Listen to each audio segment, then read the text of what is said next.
ustedes de, ¿hay unicornios mexicanos basados en innovación científica? Quisiera preguntarles a ustedes, por aquí hay un experto en unicornios. ¿Hay? No. Ninguno es. Hay una pregunta ahí que el otro día alguien me puso en la mesa. Syntex es una empresa que nació en México, fueron los inventores del anticonceptivo y terminó siendo una empresa extranjera, pero pues es un unicornio, ¿no? Pero otra vez, si no es su base instalada. ¿Conoces a Syntex? Hoy no está, estuvo. ¿Conoces Syntex? Empezó Syntex. Primero. Pero número uno, Syntex, Es importante. cuando sobre un unicornio no estaba ya en México. Entonces no es un unicornio mexicano. Okay. Por eso menciono que Syntex no es un unicornio mexicano porque tiene que haber sido fundado en México y haber ganado sus 1,000 millones, haber estado valuada en 1,000 millones en México. Pero la plataforma de aunque sean fondos internacionales, pero tiene que haber estado aquí. Ajá. Pero la plataforma de medicamentos era mexicana. Se hizo en México, con investigación También la mexicana. televisión y no tenemos ni la patente. No, la televisión no, para nada. Bueno. No, esa patente ni siquiera jaló para hacer la Sony, ni, o sea, no, esa patente ni siquiera se utilizó de... Bueno, podemos platicarlo más allá, pero eso sí es muy importante, ¿no? Pero bueno, esa es una. La segunda es el valor del conocimiento derivado de innovación científica. Científicos que generan empresas, que esa es otra cosa importante que quiero mostrarles, ¿no? Y finalmente, todos conocemos de Steve Jobs. ¿Quién conoce a Steve Jobs? Elon Musk, Mark Zuckerberg. Si ustedes van a cualquier ecosistema de emprendimiento, esos son los principales nombres que todo el mundo menciona. Pero ¿quién conoce a Alan Spuro? ¿Quién conoce a Ricardo Godínez? ¿Quién conoce a Arturo Elizondo? ¿Quién conoce a George Church? ¿Quién conoce a David Sinclair? Nadie lo conoce. Y muchos de ellos son mexicanos o estadounidenses que generan empresas con mexicanos que son unicornios también, ¿no? Y finalmente, ¿qué podemos hacer nosotros, ustedes como jóvenes de negocios, científicos, ingenieros, innovadores, para generar unicornios mexicanos basados en innovación científica? Para otro lado. Es que sí, me equivoco. Sí funciona. A ver. Pues bueno, parte de mi experiencia ha sido en identificar retos y oportunidades a través de diferentes ecosistemas de innovación en diferentes partes del mundo, incluyendo California, Boston, donde pasé la mitad de mi vida, pero también en México y eventualmente también ahorita estoy haciendo ecosistemas de innovación en África. Híjole, y estoy ahorita trabajando con la Unión Europea y un programa que se llama Africa Rise, en donde generamos ecosistemas de innovación para desarrollar la industria farmacéutica y para resolver un problema que pasa en muchos países del mundo después del COVID, que es la necesidad de poder manufacturar sus propias medicinas, ¿no? También he estado en el sudeste asiático, en Singapur, en Vietnam y en otras partes del sudeste asiático, también trabajando con una empresa que se llama Antler, que es un fondo de inversión temprana, ¿sí? Y en México tuvimos una franquicia del MIT que se llama MIT Enterprise Forum México, donde estuvimos en 20 de 32 estados, haciendo foros de inversión, haciendo foros de innovación, múltiples conferencias y también talleres de emprendimiento de base científica y tecnológica durante 9 años. La que sí. Bueno, eso es lo que les hablaba hace un poquito, ¿no? Creo que es importante entender cómo definimos un concepto y si ese concepto lo hacemos basado en una definición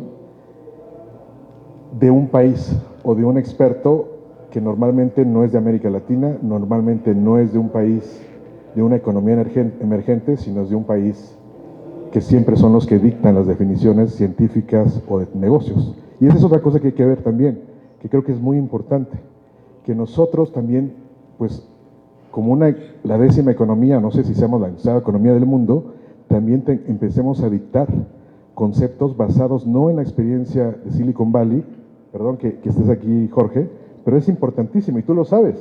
No tenemos que nada más tener esa experiencia, sino también tenemos que tener el concepto o la experiencia y el liderazgo de un país emergente o de una economía emergente como es la de México, ¿no? Entonces, bueno, la pregunta que les hacía, ¿no? Si existe un un unicornio mexicano, ¿no? Aquí están, estos números fueron de hace, no sé, como 3 años, el equivalente de 6 unicornios mexicanos que valen 16.7 billones de dólares, ¿no? Y todas esas son fintech. No. No. Yo creo que sí vamos a necesitar tu ayuda. Sí. Gracias.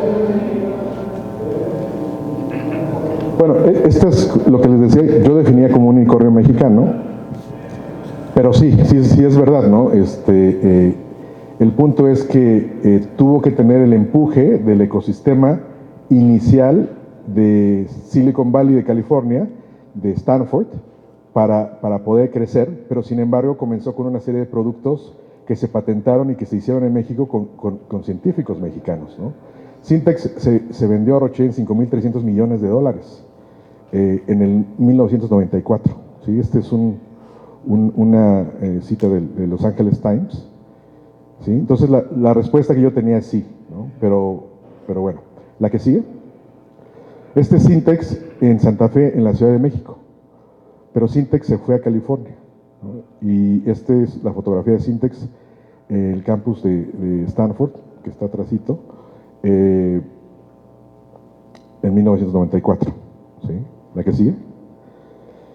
Y bueno, si a números de hoy, si Syntex hubiera sido mexicano y si Syntex se hubiera quedado en México, podría valer alrededor de unos 50,000 millones de dólares, ¿no? Que equivale a 3 veces todos los unicornios de México. Pero es una empresa con un origen olvidado. Es una empresa que nadie toma en cuenta porque no sabemos de lo que hacemos en México fuera de lo que hoy en día está publicado en TechCrunch, ¿no? O en los medios que todo el mundo conoce. Pero si nos vamos a la ciencia y la tecnología de ese entonces, podemos ver y más. Si ustedes se ponen a trazar la cantidad de medicinas de origen herbolario que eventualmente impactan y se convierten en medicinas de patente en Alemania, en Francia, en Estados Unidos, es enorme. Estas medicinas vienen de México, de Veracruz, de Chiapas, etcétera, ¿no? Pero bueno, y de África incluso. ¿La que sigue? Pero ¿qué podemos hacer para replicar este caso de éxito? O de fracaso, porque finalmente es dinero que se nos fue de México, se fue a otro país. ¿La que sigue? Ahora, en cuanto al valor del conocimiento derivado de la innovación científica, es el segundo tema que les quiero hablar, ¿no? ¿La que sigue? Y quisiera que me dijeran, ¿quién pagaría 10,000 pesos por esta familia de algoritmos? ¿Aquí hay matemáticos, científicos? Sí, claro, él sabe. Yo pago hasta, no 10,000. Bueno. Ahora no les digas nada, pero ¿quién pagaría 10,000 pesos por la familia de algoritmos que engloba la patente de esto? ¿Quién sabe de matemáticas, de álgebra lineal, de probabilidad estadística? ¿Quién dice que sabe? O al menos, ¿quién sabe usar ChatGPT? Entonces, nadie. ¿Cuál es la pregunta que harían ustedes para saber si esto tiene valor o no? ¿Cuál sería? Los innovadores de aquí, los emprendedores. ¿Qué podemos hacer con eso? Claro. O sea, ¿quién respalda esto? También. Ahí está el nombre. Sí, bueno, pero esas son preguntas más avanzadas. Esos ya les están dando ahora sí que El título ahí tiene toda la respuesta. sí, bueno, el atole con el dedo, así me diría mi padre. O sea, ya le estoy dando la respuesta. Aquí el chiste de todo esto para hacer dinero, pues es que solo pocos saben cuál es el valor de esto, ¿no? ¿La que sigue? ¿Quién sabe para qué sirve esto? Creo que todos, ¿no? Esta pregunta se la he hecho, no les miento, al menos 20,000 personas en los últimos 9 años, ¿no? Y muchos de ellos son científicos, son estudiantes, son tecnólogos, son emprendedores de unicornio, etc. Y en promedio yo creo que el 2% de personas, como Jorge, alzan la mano y dicen, yo sí pagaría por esto, ¿sí? Si ustedes son de negocios, yo imagino que quisieran en algún momento hacerse millonarios, ¿no? Si ustedes tienen este tipo de conocimiento, pudiesen hacerlo, ¿sí? Que es un conocimiento no convencional, ¿vale? La que sigue. ¿Quién conoce a este mexicano? Dos, ¿no? Claro, y es un sesgo, ¿no? Yo también lo conocí, de hecho, gracias a Jorge y algunos artículos que leí y otras amistades que tengo de California, ¿no? Lo cierto es que el 5% de esos 20,000 personas, pues lo conocen, pero las otras 19,995 personas no lo conocen. Y este es un mexicano que ha tenido un impacto en el mundo, que tuvo un impacto, sí, falleció hace como 7 años, ¿no? Pero enorme, ¿no? Y la que sigue, y él fue el tutor de doctorado de Sergey Brin y de los fundadores de Google.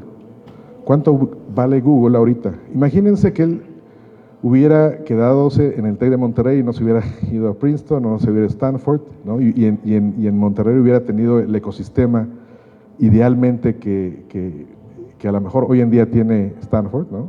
Pues, y que se hubiera quedado esa compañía en Monterrey, pues el impacto económico sería enorme, ¿no? O sea, lo que es interesante es esa ecuación, ¿cuánto le generó Stanford? Sí, o sea… 750 millones de dólares. Sí. O sea, esa patente se le licenció Stanford a ellos mismos para poder usar en Google, y cuando salió a bolsa, Stanford pudo vender las acciones que les habían dado por esa patente, y fueron 750 millones de dólares que entraron a la Universidad de Stanford.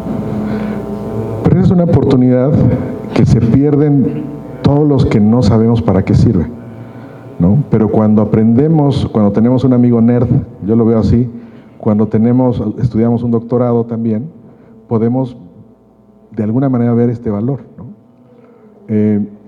Y claro, también hace falta un ecosistema para generar este valor, hace falta gente que tenga una visión más allá, pero es muy importante, ahorita lo que les quiero mencionar es que esto no inició con un plan de negocios, esto inició con un conocimiento y a lo que le llamamos un white space, ¿no? Un espacio en blanco donde no había conocimiento, pero era una oportunidad porque nadie en una determinada geografía pues no tenía ese conocimiento, ¿no? ¿La que sigue? ¿Quién pagaría 10,000 pesos por este mapa genético? ¿Quién? Digo, ya les di una clave, ¿no? Digo, esto que les estoy presentando tiene valor. Ahora que saben que pudiera tener valor, ¿quién pagaría por esto? ¿No? Bueno, aquí está uno que ya le di la respuesta, pero es trampa, ¿verdad? Pero bien. ¿Quién más? ¿Sí? ¿Aprendió? ¿Sí? Este es un vehículo genético que sirve para clonar moléculas. En español es una copiadora de medicinas, ¿no? Por ejemplo, esta cosa te copia la insulina, ¿no? Y te la produce en masa, ¿no? Pero esta cosa fue inventada por un mexicano que, ¿quién de ustedes ha escuchado hablar del nombre Francisco Bolívar Zapata? Nadie, ¿no? Y aquí tenemos empresarios, aquí tenemos gente que lidia con innovación, ¿sí? ¿Sí? ¿No?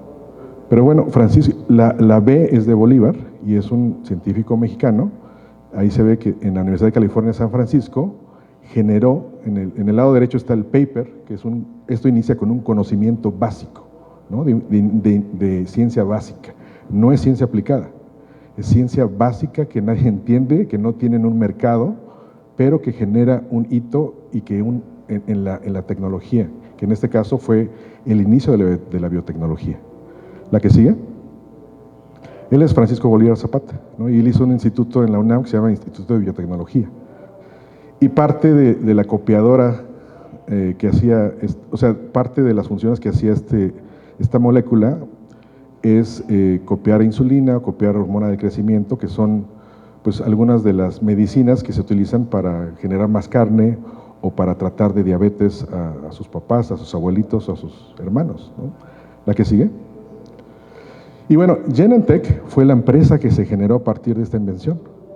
Genentech en 2014 su evaluación era por 100,000 millones de dólares, se vendió a Roche, ¿sí? Y Francisco Bolívar Zapata fue uno de los inventores de la familia de patentes que Genentech licenció y que salieron de la Universidad de California en San Francisco, ¿sí? Robert Swanson era un VC de MIT, un ingeniero que entendía de ciencia, que entendía de ingeniería y que entendía de finanzas, ¿no? Y que fue el que financió este tipo de compañía, ¿no? Que de otra manera un inversionista que no hubiese tenido esa formación de ingeniero o de científico probablemente no hubiera visto desde el inicio, que ese es otro de los retos también, ¿no? Tener un tipo de conocimiento sofisticado que te permita ver valor donde no cualquiera lo puede ver, ¿no? Todo esto tiene que ver con ver valor en cosas no convencionales, y eso quiero que les quede muy claro. ¿La que sigue? Y bueno, Syntec en el 2014 valía lo que 100 empresas unicornio, ¿sí? ¿La que sigue? ¿Quién pagaría 10,000 pesos por la patente de esta fórmula química del proceso del producto secundario de este recurso único de México? Esta es una planta endémica de México, ¿sí? ¿Saben qué es endémico? Es algo originario de México, algo que inicialmente no había en ningún otro país. Esta planta es originaria de Veracruz, y a partir de ella se hizo esta molécula que se llama la diosgenina. ¿La que sigue? Y esto parte de quienes hicieron el ecosistema virtuoso para generar Syntex. Estaba George Rosenkrantz, él era de Polonia, Calder de Jarasi, que es un estadounidense que vino a México a dirigir un grupo de investigadores donde estaba Luis Ernesto Miramontes, que era de los que descubrió los métodos para eventualmente generar la píldora anticonceptiva, ¿sí? Pero además de eso, se hizo una batería de medicamentos antiinflamatorios que hasta hoy en día se utilizan, ¿sí? Y eso se hizo en un lugar que se llama el Instituto de Química en la UNAM, con colaboración con Syntex. En esta tabla, es algo que también me hace muy importante, están las instituciones que desarrollan esteroides en el mundo, y aquí Syntex es la primera de ellas que genera artículos científicos basados en conocimiento de esteroides. Y abajo están empresas tan grandes como Schering-Plough, Roche, Merck, ¿no?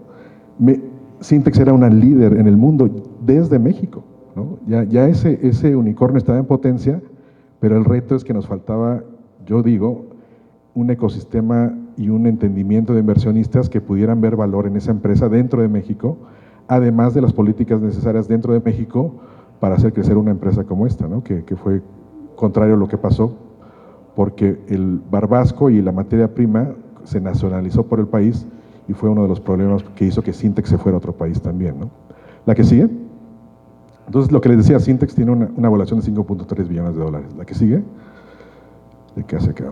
Y bueno, si juntáramos el impacto económico de estas tres compañías, equivalerían, por ejemplo, de Google a 778 años del presupuesto de la UNAM, a 44 años Genentech del presupuesto de la UNAM, o a 22 años en el caso de Syntex del presupuesto de la UNAM, ¿no? Y la UNAM sirve da para mantener a 500,000 estudiantes, es una cosa enorme, ¿no? Entonces, lo que les digo con todo esto y lo que trato de darles conocimiento es de que el impacto de la ciencia y la tecnología tiene un impacto económico en todo un país que en este caso pues se fueron a otro país, ¿no? Junto con sus científicos y su capital humano. ¿La que sigue? Y bueno, la que sigue. Este es Alan Aspuro, un científico que también genera empresas de base tecnológica. Él estudió en la UNAM, después se fue como profesor en Harvard y después se fue a la Universidad de Toronto. Él utiliza la inteligencia artificial para generar nuevos materiales, ¿no? Entonces, él tiene un impacto económico de sus investigaciones, generando empresas de base tecnológica, y bueno, aquí está un poquito el impacto, ¿no? ¿La que sigue? Este es Gerardo Toledo, que lo conoce también Jorge, ¿no? Y con Gerardo hice una compañía que se llama Solaria Bio. Ahorita estamos en la serie B por 50 millones de dólares, y lo que hacemos es generar moléculas de alto valor a partir de nopal a partir de los medicamentos de los alimentos más saludables en el mundo. Lo que hacemos es decodificamos el genoma de bacterias asociadas a estos alimentos muy, muy saludables, ¿no? Por ejemplo, los blueberries o el kombucha, ¿no? En lugar de extraer moléculas del alimento, extraemos moléculas de las bacterias asociadas a este alimento, ¿sí? Y esto lo hicimos gente de Guadalajara y gente de México también. ¿La que sigue? Y bueno, y estas son otras empresas que he hecho con otros tutores que son científicos empresarios. No son científicos que hacen la ciencia y luego el empresario llega, sino ellos comienzan con el concepto comercial, tienen el ecosistema comercial, además del científico, ¿no? George Church es uno de ellos, con el que hizo una empresa que se llama Patogénica. David Sinclair es otro, con el que hizo una empresa que se llama Big Data Bio, y luego pivoteó otra empresa que se llama Arc Bio, luego se juntó con otra que se llama Dovetail Genomics, y ahora se hizo Cantata Bio, y están en California también. Luego hicimos Spotlight Biosciences, esa no funcionó, pero se basaba en péptidos que trataban el envejecimiento, y finalmente Solaria Bio. ¿La que sigue? Este es George Church. George Church, la razón por la cual puse ese mamut es porque su última compañía se llama Colossal Bio, y ahorita recaudaron $150 millones en la serie B. Lo importante de esto es que ¿quién cree que haya un mercado para revivir un mamut y traerlo a la vida ahorita que ya están extintos? O sea, ¿quién le ve un mercado a eso? A revivir un mamut, o a revivir un pájaro dodo, o a revivir un marsupial de Tasmania, ya extinto. Lo cierto es que no hay un market driven, en este caso no hay, ¿no? O sea, inicialmente, ¿no? Pero claro, lo que estos cuates tienen es un gran poder de convocatoria y de credibilidad que finalmente genera una necesidad en el mercado y eventualmente más cosas, ¿no? Pero por eso es que quiero que entiendan aquí que a veces los científicos no generan ideas que están alineadas al mercado, generan ideas que son completamente novedosas y eventualmente el mercado se crea, ¿no? Como en este caso, el mercado de los animales extintos y traerlos a la realidad, ¿no? Y George Church ha hecho lo mismo en el área de genética y genómica y ha generado más de 150 empresas y innovación tecnológica que finalmente genera valor. ¿La que sigue? Entonces, él fue un tutor mío también. Y este fue el otro tutor que tuve en el postdoctorado, y él ha hecho más de 20 empresas en el ecosistema de Boston. Ahorita debe tener como unas 10 en Nasdaq, y con él generamos Big Data Bio y Spotlight Biosciences, ¿no? Y su foco inicial ha sido generar medicamentos para retrasar el envejecimiento.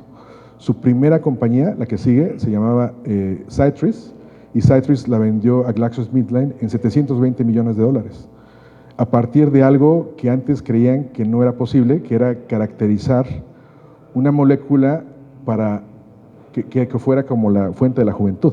Antes se creía que el envejecimiento era algo inevitable, y él y otros investigadores lo que hicieron es identificar las oportunidades a partir de ver el envejecimiento como una enfermedad, ¿no? Y eso ahorita está generando muchísimo dinero por todas partes. ¿La que sigue? Él es Arturo Elizondo. Él no es científico, él estudió Relaciones Internacionales, él estudió en Harvard también. Ahorita su serie C de su empresa se llama Every, que está también en California. Ahorita le han invertido $233 millones, ¿no? Y él se enfocó en lugar de tener pues un huevo derivada de animales y una proteína de huevo, como la albúmina derivada de animales, él se dedicó a que todo esto se hiciera de manera sintética, sin la necesidad de tener a las gallinitas pues, generando huevos, ¿no? ¿La que sigue? Entonces, ¿qué podemos hacer para generar más unicornios mexicanos basados en innovación científica? ¿La que sigue? Y para mí este es el sueño es, quizás es mi sueño propio realmente, el generar una empresa unicornio de base científica que aproveche el talento mexicano dentro y fuera de México. Porque en México, a pesar de que nosotros no lo conocemos, hay talento mexicano dentro y fuera de México que genera unicornios, que genera empresas de alto valor, ¿no? Entonces, esa es la pregunta que me gustaría, la de atrás, ¿puedes regresar? Me gustaría preguntarles a ustedes qué podemos hacer para generar unicornios mexicanos basados en innovación científica. Y ahí es donde termina mi conferencia. ¿Cómo hacemos que Skype Bueno, Sky per se como servicios nunca va a ser unicornio. Las empresas creadas por Sky son las que pueden ser unicornio. Y la respuesta es muy sencilla, salirte de México. O sea, todo lo que acabo de decir es, y el estudio que último hice de todos los unicornios, como te dije, todos son de Harvard, todos son de ecosistemas donde existe el ecosistema de inversión. Mientras esos científicos sigan con ecosistemas de inversión basados en mexicanos que no entiendan cómo invertir, no creo que exista una base científica en México con inversión mexicana. El problema aquí es cómo esos mexicanos se salen a Estados Unidos, agarran inversión y fabrican o mueven sus plantas para acá. Eso es el tema interesante que debemos hacer como país. No nada más decir, eres mexicano y vete a Estados Unidos y vuélvete gringo. Porque al final, si yo te puedo decir que el 100% de ellos ya no son mexicanos, tienen nacionalidad americana. El 100% tienen que tener nacionalidad mexicana para poder haber tenido eso. No. Te lo puedo asegurar por cuestiones de... Te lo digo porque yo conozco. Pregúntale que si no tiene pasaporte americano. Incluyéndome a mí.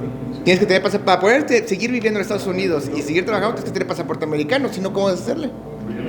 Te lo aseguro. Y Gerardo también. O sea, ahorita ya tiene, pero no tenía. No, por eso, ya tiene. O sea, lo que te digo es, al final renunciamos a ser mexicanos para poder llegar a esto. Y está bien. Nomás no digamos... Pero para recaudar fondos No, para recaudar fondos no. Otra vez, para poder seguir con ese ecosistema, seguir viviendo, ¿por qué no nos traemos todos esos ecosistemas que acaba de decir de... Es más, ¿por qué Google, él cuando empezó a decir, dijo, oye, ¿por qué no te vas a México? Pero el punto yo creo que es, uno, es generar ejemplos. Precisamente no pensar como tú estás pensando. O sea, a lo que voy es que tenemos que retar. Tenemos que retar ese status quo, ¿no? O sea, yo creo que la idea es retar ese status quo en donde, por ejemplo, Every, Arangure de Arancia, ellos invierten en Every.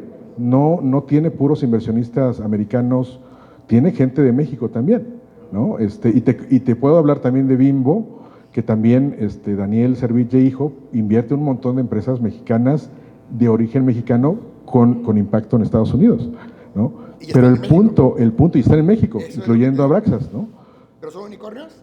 Todavía no, pero para ahí van, Pero el punto es ese, el punto es cómo generamos esos unicornios en México, no cómo pensamos en que jamás va a suceder, No, cómo pensamos en lo que, no nada más generar el ecosistema, genérate un ejemplo, o sea, genérate una compañía, ¿no? Pon el ejemplo, ese es el punto. Y ese es el reto, no es irnos a otro país, es retar el status quo, ¿no? Pero sí, bueno, yo creo que la razón del panel sí es disrumpir sobre lo que ya está. Entonces tú tienes una propuesta para poder llegar a ser un unicornio y recibir miles de millones de dólares en México, no hace falta moverte de nacionalidad, se inscribe y se deja. Gustavo dice, basado en el modelo de inversión de capitales en Estados Unidos, para poder recibir ese dinero y poderlo declarar como parte de los activos de Estados Unidos, debes tener la nacionalidad, puedes tener la doble. Yo lo que les observo es, para poder llegar a hacer eso, pues ahí están dos hipótesis, hagamos otras. Sí, claro. Hagamos otras, Sí. Porque esta parte de crear otras hipótesis es de economistas lo que ustedes están hablando, no es de ciencia. O sea, si revisan la literatura, desde el año 88 los norteamericanos entendieron que el quehacer de hacer inversión de riesgo era un tema de hegemonía geopolítica.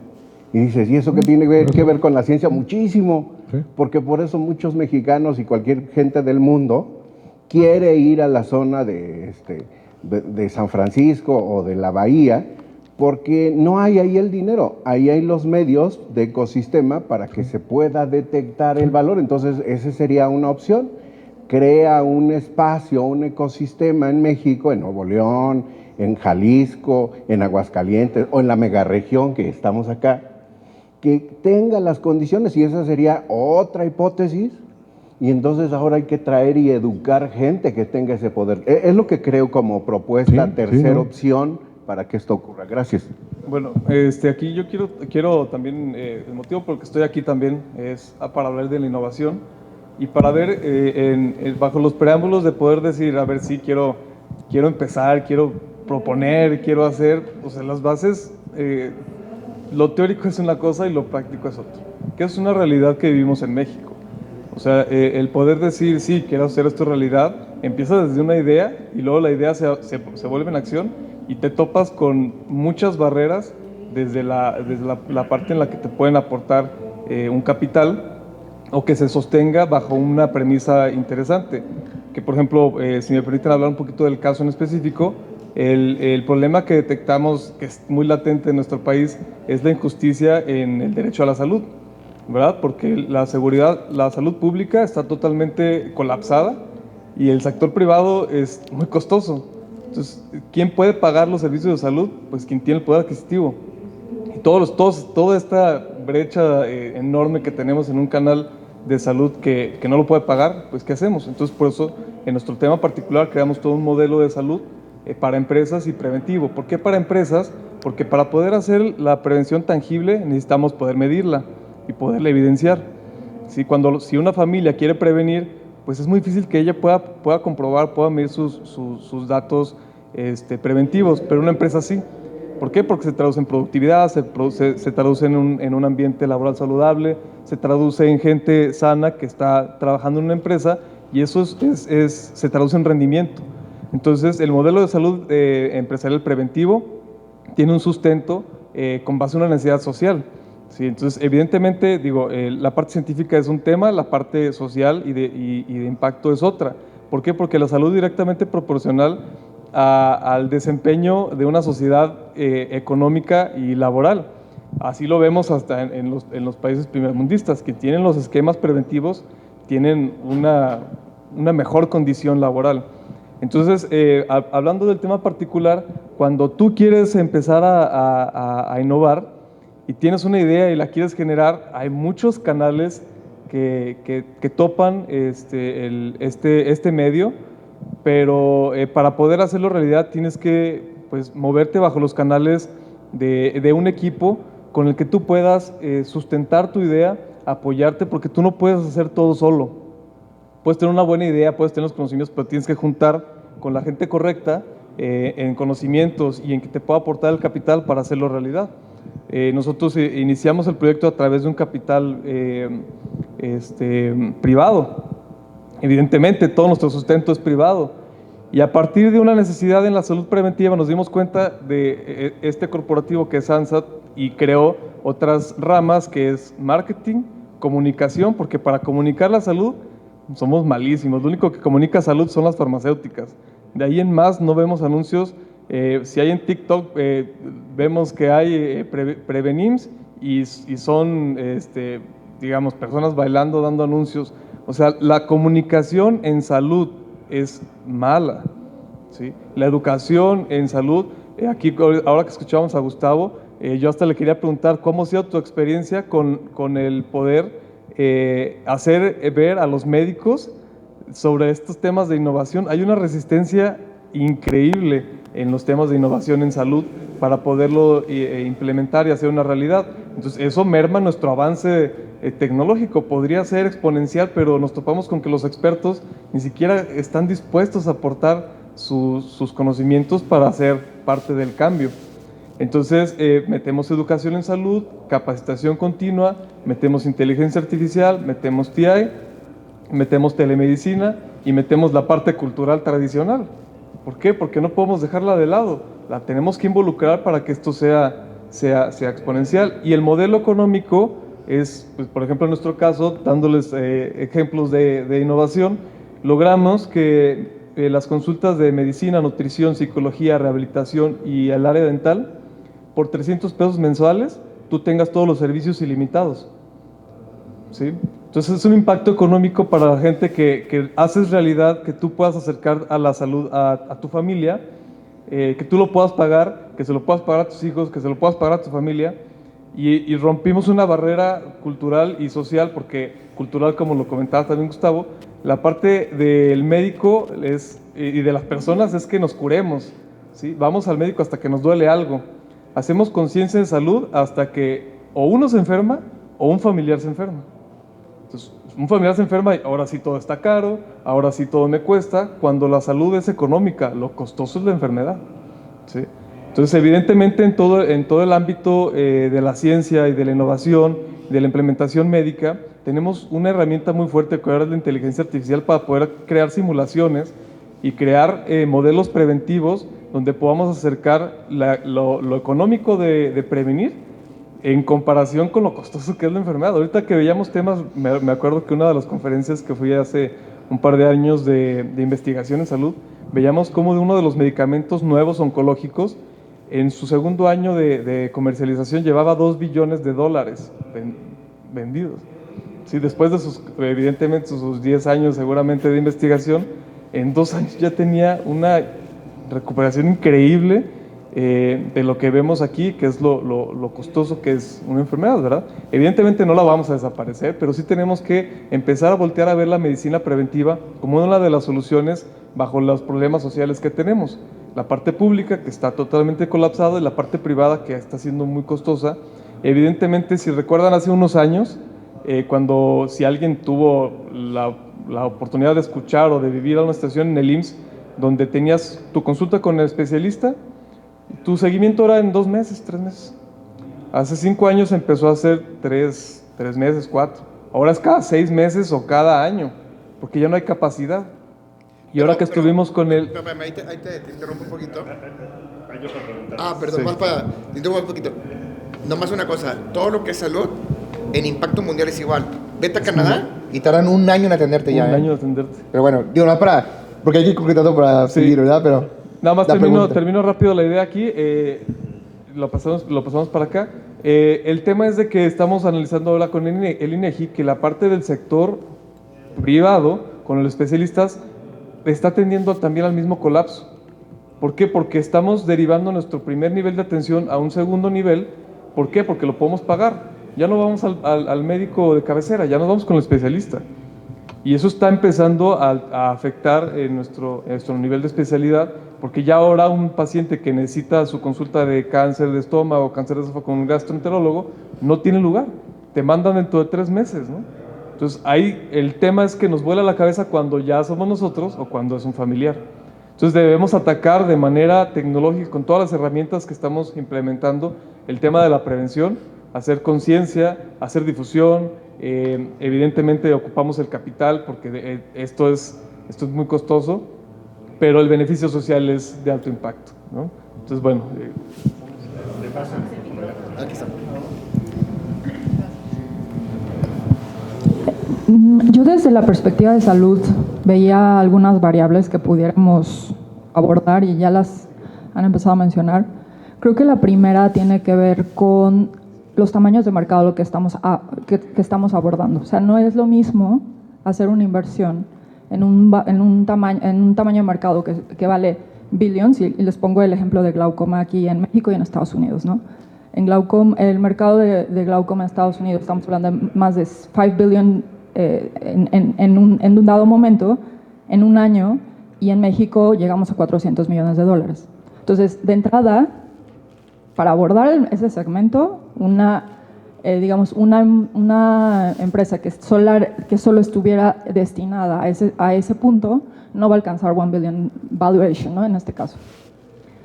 Por eso creo que los desarrollos en salud deberán de considerar un enfoque mucho más amplio, inclusive más amplio que Latinoamérica. O sea, proveer soluciones y créeme, no es ilógico que todo el mundo voltee a ver a Estados Unidos, porque es el mercado más grande mundial en salud.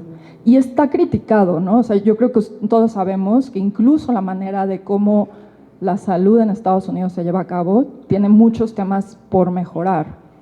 Ahora, recientemente, seguro han escuchado el tema de con Biden, que pusieron como una propuesta para regular los precios de ciertos productos de innovación en salud, ¿no? O sea, ya las farmacéuticas no van a ser capaces de poner el precio que se les antoje. Y, por ejemplo, el tema de, no sé si se acuerdan, hace algunos años salió esta solución para retinitis pigmentosa, que solo un tratamiento te cuesta $800,000. O sea, no hay forma que alguien, o sea, digamos que desde la óptica gobierno, aquí en la TAM, se financie un tratamiento que tiene ese costo, ¿no? En Estados Unidos se puede, pero no en otras partes del mundo. Entonces, creo que esa es una reflexión solamente como para ponerla a considerar. Estoy súper de acuerdo que el talento mexicano es del primer nivel, lo pongas en México, pero evidentemente, si lo pones en Estados Unidos con las características que tiene ese ecosistema, pues, o sea, de alguna manera es mucho más, es enriquecedor. Y yo creo que por eso los inversionistas, y lo pongo también en mi caso, estamos mucho más confiados en hacer una inversión en un mercado como el de Estados Unidos por todo lo que tiene para justamente crecer y agregar valor, que como lo tiene en México. Y otro ejemplo también el tema de salud. La dinámica, ahorita lo mencionabas, ¿no? Esta empresa que fue adquirida por GSK por 700 y tantos millones de dólares, ¿no? Las empresas farmacéuticas latinoamericanas no tienen una dinámica de adquisiciones tan ágil o tan dinámica como la tienen otras Big Pharmas, ¿no? Y esas creo que son características del mercado que poco a poco deberán de estar cambiando y poco a poco deberán de estar madurando para promover justamente este tipo de incremento de valor, ¿no? Entonces, por ahí creo que es parte de la evolución del mismo mercado. Yo lo que creo que hay, de las soluciones exitosas que quizá yo esté viendo el día de hoy, como mucho más a corto plazo, es estos emprendedores mexicanos que sí tienen que ir a Estados Unidos. Ahorita tristemente, entre comillas, yo diría, vas a un ecosistema que te va a ayudar a generar acceso a, evidentemente, inversionistas, alianzas, colaboraciones estratégicas con otras farmas, etcétera, en etapas tempranas, que no las vas a encontrar aquí en México tan fácil. No digo que no existan, pero no es necesariamente tan fácil. Y después empezar a invitar, un poco como lo platicabas, o sea, inversionistas mexicanos a participar. Algunos, tal vez Aranguren tome estos riesgos más tempranos, en etapas más tempranas, o incluso ellos tengan una variable de decir, bueno, cuando ya hay un seed, ¿no? Cuando ya hay una capital semilla, yo entro después, porque ya alguien tomó el riesgo mayor, ¿no? Y entonces ahí es donde empezamos a comunicar a los inversionistas, sí latinoamericanos o mexicanos, a empezar a tomar ese tipo de riesgos o de tomar ese tipo de actividades, y bueno, ir sumando sobre el mercado estadounidense, que de alguna manera en el tema de salud creo que es el que, bueno, no creo, es el que lleva la batuta en el mundo. Aquí me gustó y creo que nos diste un punto de vista bien interesante. En lo que se está platicando de esto, yo creo que aquí hay algo que tenemos que entender. Aquí estoy poniendo una gráfica en donde tú hablaste de 3 segmentos total y completamente diferentes. Todos los ejemplos que presentó en ese sentido Ricardo están enfocados a productos. O sea, Google, a pesar de ser un servicio, es un servicio que se vende como producto. Si pensamos en el caso de Google, yo los invito a reflexionar. ¿Quiénes de ustedes pagan por Google? Nadie de ustedes. Nada. Por el uso de Google, del uso del search. ¿Qué fue lo que hicieron? Cambiaron el modelo de negocio porque precisamente no era viable que tú lo pagaras. No te iban a convencer nunca de pagarlo y encontraron una forma de cómo hacerlo. ¿Cómo pensamos en la salud? En cómo cambiamos la ecuación. Lo que tú mencionas es bien interesante y en alguna medida va lo que decía Gustavo también, va en el sentido de que son servicios. Ahorita que empezaste a hablar, me hiciste sentir una parafernalia en donde el problema social, el problema económico, pues nunca hablaste de cómo hacer dinero. Nunca hablaste de cómo realmente puedes hacer. Que pagues 300 pesos por eso, es maravilloso, perfecto. Pero ese es un enfoque útil, necesario, pero no es donde vamos a hacer un unicornio. Y eso lo dijiste de Canadá y lo podemos decir de cualquier otro país. Entonces, hay un área, y aquí hablaste de inversiones. Tú estás en un fondo de inversión, conoces eso. Hoy la realidad es que las inversiones, tenemos que aprender, tú dices, ¿dónde pongo algo que produzca dinero, donde el inversionista quiera poner dinero para llegar al mercado? De las gráficas que pusiste, ahí deja de ponerte, 2 de las empresas que están ahí, yo tuve la fortuna de conocerlas cuando no existían. 2 de mis hijos participan en esas empresas, que hoy son unicornios, y sin pasaporte americano, tiene inversiones por $50 millones en empresas latinoamericanas. ¿Cómo hacemos la pregunta correcta? ¿Qué tenemos que hacer? O sea, tú, lo que pones allí, a mí me encanta. ¿Qué puedo hacer para generar unicornios? Tenemos que hacer una serie de preguntas. A mí me encantaría, y tu video que estás haciendo es un material extraordinario de referencia para poder analizarlo palabra a palabra. ¿Qué tenemos que hacer para pensar diferente? Porque la ecuación, puede haber empresas mexicanas. Incode es una empresa que, de las que pusiste ahí, es la única empresa que hoy su operación está en Estados Unidos como central. Todas las demás, su operación están en México. Sí están en México. Tú tienes un desacuerdo de cómo llegaron a poder ser unicornios. Me encanta. Pero ¿cómo lo analizamos eso para entenderlo? Para que esto suceda de una manera en que el punto, a esta pregunta específica, creo que aquí hay un terreno que no tengo las respuestas, pero hay una referencia interesante. Una cumbre como esta de innovación, la pregunta es, ¿qué hacemos para estudiar este problema para que dentro de un año tengamos respuestas? No todas, y no vamos a pensar que esto va a cambiar en un año. Algo importante es que nosotros no tenemos el 100% de las respuestas, ni yo les puedo decir, yo tengo la razón, yo creo que ni tampoco Jorge, ni tampoco Gustavo. Lo importante aquí es cómo generamos modelos alternativos para no seguir siempre viendo lo mismo. O sea, tú me estabas hablando ahorita de la inversión, ¿no?, que hay en las farmacéuticas mexicanas. Pues claro, o sea, actualmente, o sea, te pregunto, o sea, yo te diría, ¿cuánta gente conoce estos casos donde científicos mexicanos hacen innovación de los venture capital que hacen inversión en innovación? Yo te puedo decir, hay unos chicos que iniciaron mucho el venture capital en México, que es Fernando Lelo de la Rea y ellos, me invitaron a hacer un fondo de biotech hace 12 años, ¿no? Pero te digo, porque ellos no veían, o sea, no entendían, que ese es el otro reto, ¿no? Mucha de la gente en los fondos de innovación que hay en México, fondos de venture capital que hay en México, por ejemplo, su background es un MBA, o es un MBA o es un financiero.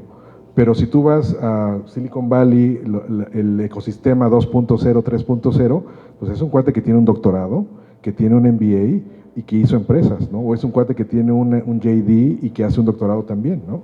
Entonces, el reto aquí está, no necesariamente tenemos que hacer lo mismo que los gringos, pero lo que sí creo es que tenemos que hacer 2 cosas. Uno, dejar de pensar que no podemos serlo aquí en México. Número 2, hay mucha gente que se quiere regresar a México, pero que tenemos que encontrar las condiciones para que se regrese, ¿no?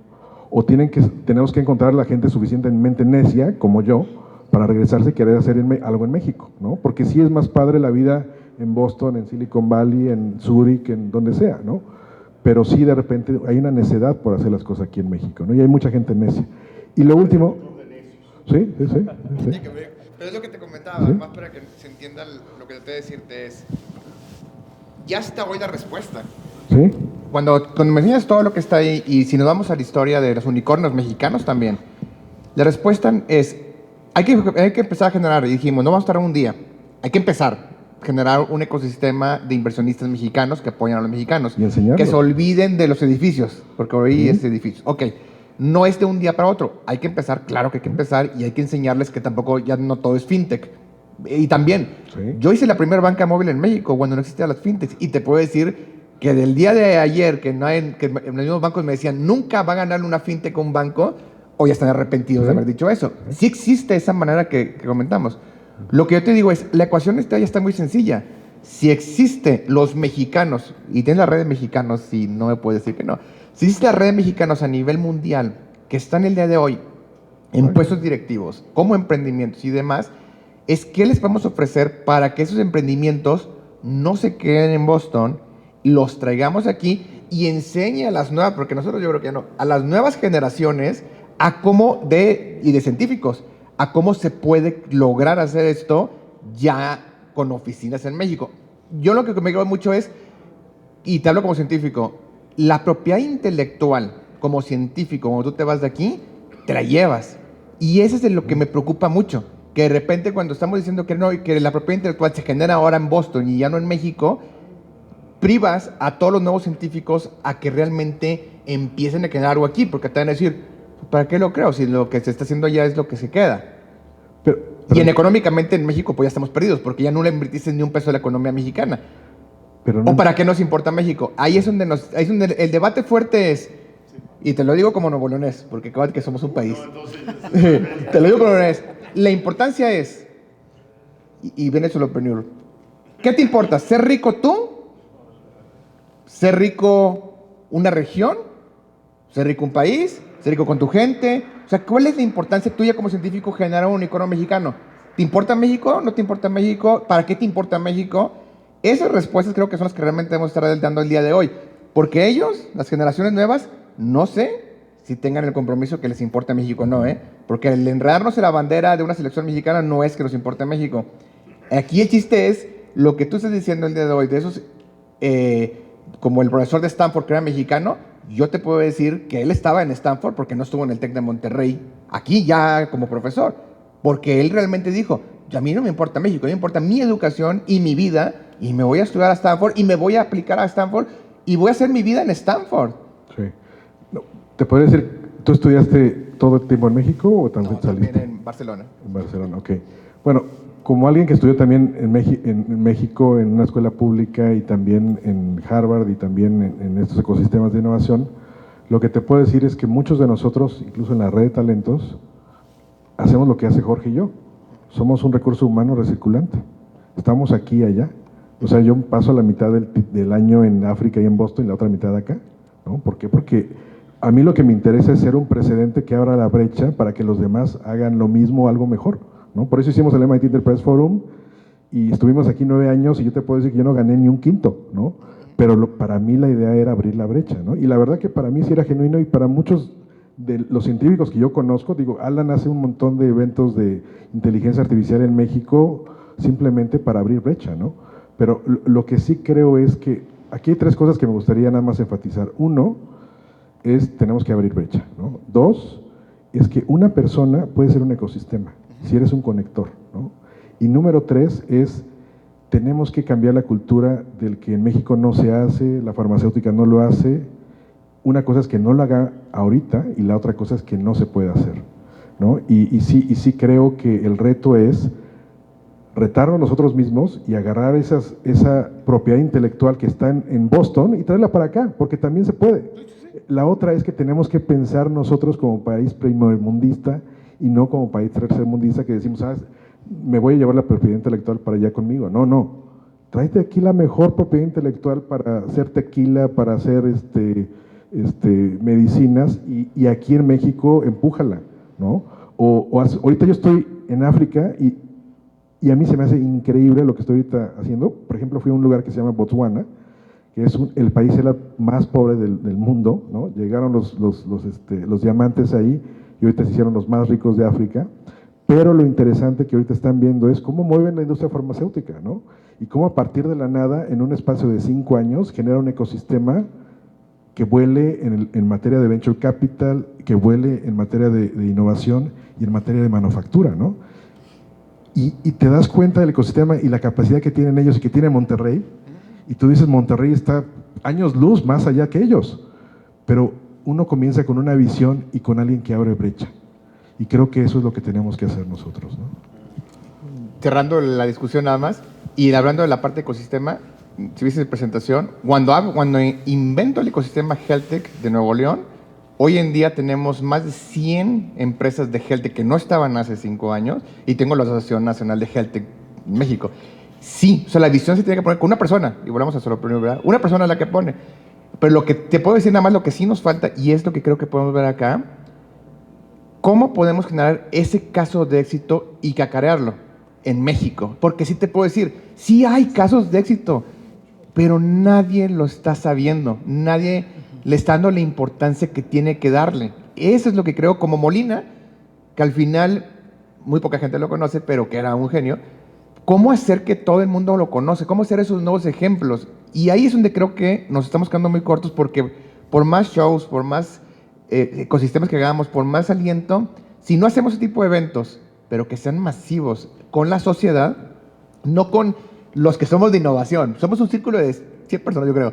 Si realmente esto le damos a la sociedad, y bueno, perdón, voltear con los chicos, que ellos entiendan realmente que existe, vas a tener a ellos como los nuevos científicos y como gente que sí se pudo que un mexicano lo lograra, sí se pudo que un ecosistema se lograra. Pero si ellos ven el TikTok y no encuentran esto y realmente ven que un influencer gana más dinero que un científico, ¿qué crees que van a decir ellos? No me voy. Entonces, ahí es donde creo que... Hay que hacer a Ricardo un Y, y aquí... Sí, pero no, perdón por decírtelo. Sí, Ricardo, sí. O sea, si tú pudieras ganar unas redes sociales, pudieras decir realmente, y hasta con un tipo, si quieres lo cómico, lo que tú quieras, que esto sí funciona y que podemos inspirar a nuevas generaciones, ahí es donde podemos cambiar el mundo. Esas partes yo creo que nos falta nomás, ese último detallito no hemos podido llegar para poder lograr todo lo demás. Perdón. Y para cerrar y para decir que para ser verdaderos actores hay que ser congruentes, y por eso estamos aquí, por eso está grabando, porque nos dimos cuenta justamente que no se comunican esos casos. Lo trabajamos desde un inicio, tenemos un año operando y el problema está identificado, no lo comunicamos. Sí hay, pero no se está haciendo esa divulgación.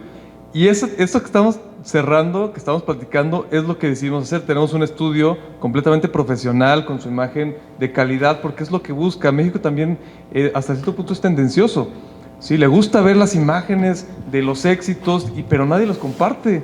No se comparte estos... Deja de decirte que estoy en Amplicio. Yo tengo 650 horas grabadas en internet. Pero hay que compartirlas. Estas cosas. Hay que compartirlas. Pero ¿cómo ellos las ven? ¿Cómo ellos las ven? Exactamente. Es lo que quiero. Anótenlo, quieroaprendera.com y denos sus comentarios. Exactamente.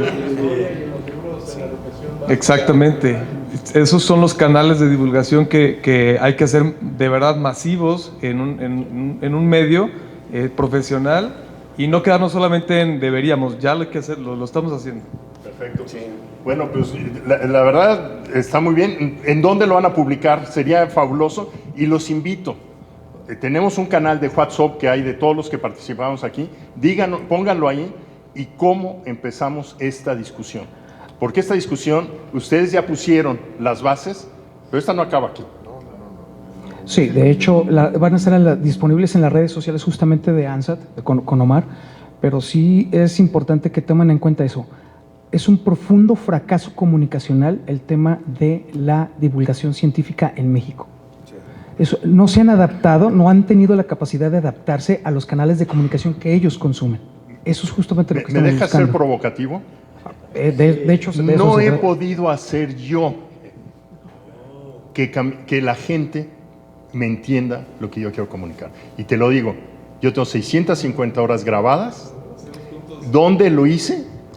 Y si quieres, la primera sesión que yo te propongo es cómo les comento todas las idioteces, estupideces y cosas malas que no logré para que esto tuviera ese volumen.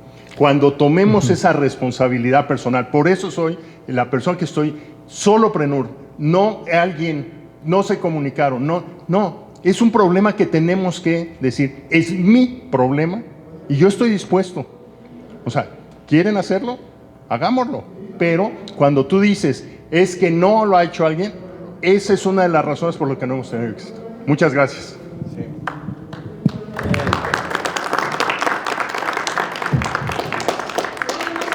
Una indicación cortita, tienen 3 minutos, pero en el baño va a empezar una actividad. A lo mejor queda fuera de...